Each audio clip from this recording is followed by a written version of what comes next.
తిరగటం మొదలుపెట్టాము. ఇక్కడ యాక్చువల్గా టపాసాలు అంగళ్ళు యాక్చువల్గా ఉన్నాయి. అంటే జనరల్గా ఊరికి బయట ఈ టపాసాల అంగళ్ళకి పర్మిషన్ ఇస్తారు. ఇవి ఎంతో కాలం నుంచి ఇచ్చారు. అంతకుముందు కూడా ఒక ఇన్సిడెంట్ జరిగింది ఇక్కడ. దానివల్ల కొంతమంది చనిపోవటం కూడా జరిగింది. అందువల్ల ఇప్పుడు అన్ని జాగ్రత్తలు తీసుకొని ఇప్పుడు జాగ్రత్తగా చేస్తున్నారు. ఎలక్షన్ కోడ్ త్వరలో రాబోతుంది. ఒకసారి రేపు ఎల్లుండో వస్తుందని యాక్చువల్గా అంటున్నారు. ఎలక్షన్ కోడ్ వస్తే అధికారులందరికీ నేను ఒకటే చెప్తున్నాను, అందరినీ ఈక్వల్గా చూడండి. ఎలక్షన్ కోడ్కి ఏ రూల్స్ అయితే ఉంటాయో ఆ రూల్స్ ఏ పార్టీ అయినా మీరు నిక్కచ్చిగా పాటించండి. మీరు నిక్కచ్చిగా పాటించుకుంటే మాత్రం ఖచ్చితంగా మేము election commission of India complaint చేయడం జరుగుతుంది. నాకు ఫేవర్ పడలే, వాళ్ళకి ఫేవర్ పడలే. ఎలక్షన్ కోడ్ ఇప్పుడే యాక్చువల్గా కొంతమంది అధికారులు మున్సిపల్ ఆఫీస్ నుంచి మున్సిపల్ కమిషనర్ గారు పంపించినట్టున్నారు. వాళ్ళు ఇప్పుడు పార్టీ ఆఫీస్ దగ్గర ఉంటే వచ్చి చెప్పారు, సార్ ఎలక్షన్ కోడ్ రేపు ఎల్లుండి రాబోతుంది. కోడ్ వస్తే ఏదైతే బయట జెండాలు గిండాలు అవి ఉన్నాయో కోడ్ ప్రకారం తీసేస్తామంటే నేను ఒకటే చెప్పా, మీరు కోడ్ ప్రకారం నిక్కచ్చిగా చేయండి, నాకు చేయండి, మిగతా వాళ్ళకి కూడా చేయండి, నేను సంతోషిస్తానని చెప్పా. మీరు కావాల్సింటే ఏదైతే కోడ్లో ఉన్నాయో తూచా తప్పకుండా, అంతేగాని పొలిటికల్ ప్రెషర్తో చేస్తామంటే మాత్రం నేను ఊరుకోనని చెప్పా. పొలిటికల్ ప్రెషర్తో ఒక పార్టీకి ఫేవర్గా ఇంకో పార్టీకి ఫేవర్ కాకుండా చేయటం నేను ఒప్పుకోను, నేను ఊరుకోను. అన్నిటికీ చేయండి, నాకు కూడా స్ట్రిక్ట్గా ఉండి, మీరు ఎంత స్ట్రిక్ట్గా ఉంటే ఐఎమ్ వెరీ హ్యాపీ అని చెప్పడం జరిగింది. మరొకసారి అధికారులందరికీ చెప్తున్నాను, మీరు ఎంత స్ట్రిక్ట్గా ఉంటే ఎలక్షన్స్ అంత సక్రమంగా జరుగుతాయి. ఎంత సక్రమంగా జరిగితే ప్రజాస్వామ్యం కాపాడబడుతుంది. ప్రజాస్వామ్యం కాపాడినప్పుడు ప్రజలు స్వేచ్ఛగా ఓటేస్తారు.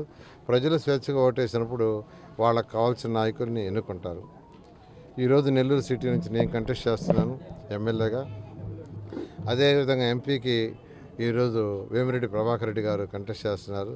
నేను అందరిని రిక్వెస్ట్ చేస్తున్నా, మా ఇద్దరిని అత్యధిక మెజారిటీతో గెలిపించండి. ఇటు రాష్ట్ర ప్రభుత్వం నుంచి ఫండ్స్ని, అదేవిధంగా ఎంపీగా గెలిపిస్తే కేంద్ర ప్రభుత్వం నుంచి కూడా కొంత ఫండ్స్ మనకు వస్తాయి మున్సిపాలిటీకి.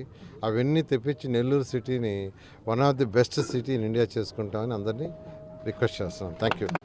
అయితే ఈ పరిసర ప్రాంతాల్లో నివసిస్తున్న వాళ్ళ యొక్క జీవన శైలి చాలా చాలా చాలా లో. అంటే వాళ్ళందరూ ఎక్కువగా పాసి పని చేసుకునే వాళ్ళు ఉన్నారు. అంటే ఇళ్లలో చిన్న చిన్న వంట పని, లేదా చిమ్మటం, క్లీన్ చేయటం, లేదా చిన్న చిన్న హోటల్స్లో క్లీనింగ్ పని. ఆల్మోస్ట్ నేను మాట్లాడిన వాళ్ళందరూ మెజారిటీ అదే విధంగా ఉన్నారు. ఒక్కరు మాత్రం ఆటో డ్రైవర్ ఉన్నట్టున్నారు. మిగతా వాళ్ళందరూ కూడా అదే లెవెల్. అంతేకాకుండా కొంతమంది మహిళలు ఎవరు లేక, పిల్లలు లేక, ఎవరు లేక బయట బెగ్ చేసుకునే వాళ్ళు కూడా ఉన్నారు. బెగ్ చేసుకునే వాళ్ళు కూడా ఇక్కడ నాకు ఒక ఇద్దరు యాక్చువల్గా తటస్థించారు. వాళ్ళు ఏమంటే ఎలా అంటే, మాకేమీ లేదు సార్, ఎవరు లేరు పిల్లలు, నేను ఒక్కదానేను, నాకు ఏజ్ అయిపోయింది. అయితే నేను అక్కడక్కడ యాక్చువల్గా అడుక్కొని, అంటే ఆ పదం వాడటానికి నాకే బాధగా ఉంది, అది చేసుకుంటున్నాం. నిజంగా అది దారుణం. ఇటువంటి వాళ్ళందరినీ ఖచ్చితంగా ప్రభుత్వమే ఆదుకోవాలి. ఖచ్చితంగా తెలుగుదేశం వస్తుంది 2024లో అత్యధిక మెజారిటీతో. తెలుగుదేశం, జనసేన, బీజేపీ యొక్క కలయికతో ప్రభుత్వం ఏర్పడుతుంది. ఖచ్చితంగా నెల్లూరు సిటీలో ఈ 2,34,000 ఓటర్స్ ఉన్నారు ప్రజెంటు. ఈ యొక్క ఓటర్స్లో ఎవరైతే ఇటువంటి వాళ్ళు అక్కడక్కడ నాకు నేను తిరిగిన దగ్గర ఇంతవరకు ఒక ఈ బెగ్గర్స్ అనేవాళ్ళు ఉన్నారు. వాళ్ళు మన నిజంగా ఆ పదం వాడాలంటే నాకు బాధగా నేను మాట్లాడుతున్నాను. వాళ్ళందరినీ ఖచ్చితంగా ప్రభుత్వం ఆదుకోవాలి. ఆదుకోవటం అంటే వాళ్ళకి ఖచ్చితంగా షెల్టర్ ఏర్పాటు చేసి వాళ్ళకి ఫుడ్ అటువంటి ఇబ్బంది లేకుండా చేయటం, వాళ్ళకి ఆరోగ్యం.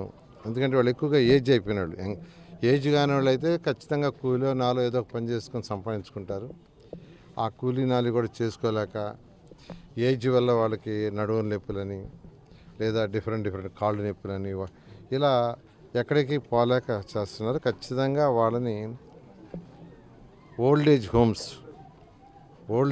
వాటిలో మనం డెవలప్ చేయాలి. ఓల్డ్ ఏజ్ హోమ్స్ డెవలప్ చేసి దాంట్లో వాళ్ళకి ఫుడ్ సౌకర్యాలు, ఆరోగ్య సౌకర్యం ఏర్పాటు చేస్తే ఖచ్చితంగా అటువంటి వాళ్ళకి ఇబ్బంది లేకుండా ఉంటుంది. ఖచ్చితంగా నెల్లూరు సిటీలో ఖచ్చితంగా ఎవరైతే ఇలాంటి బెగ్గర్స్ ఉన్నారో వాళ్ళందరినీ కూడా ఆదుకుంటానని మీకు అందరికీ తెలియజేస్తున్నాను. ఎందుకంటే అది మానవత్వంగా మనం చేయాలి. ఎప్పుడో 75 సంవత్సరాలు దాటిపోయిన స్వతంత్రం వచ్చి ఇంకా ఈ రోజుల్లో కూడా అటువంటి వాడిని ఆదుకోకుండా ఉన్నామంటే నిజంగా చాలా బాధాకరం. అదొకటి.